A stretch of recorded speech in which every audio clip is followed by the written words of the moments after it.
Shurin ubanki. Gwarzo ya na ganku da akuya yau bayan kan wutan ne? Kaman ya bayan kan wuta. Wuyan nan da ka ganta ta jingina ce, jingina aka ba mu ita. A'a gwarzo, kaffa ku zo nan duniya ku sha wahala ku je lahira ku shiga wuta fa. Mu zo duniya mu sha wahala mu je can mu shiga wuta. Ai gwara mu ji daɗi a lahira. A nan mu sha wahala. Akwai nan da kake ganin ta. Mun je gyaran wuta gidan wani tsoho. Ya ce bari ya ba mu jingina akwai nan mu ɗan jona masa wuta gobe. Mu kawo masa ya biya mu kuɗin wutan mu kawai mu je kan. Kai? Anya wannan akuyan ba ta yanda barazana ba ce? Dan shekaran jiya a gabana aka yi cinikinta.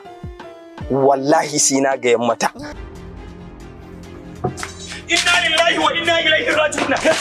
Alhamdulillah. Alhamdulillah. Na shiga uku sai kibri na bari na lalace. Alhamdulillah. Inna lillahi. Kai da ba ke nake nema Indu. Me bani ya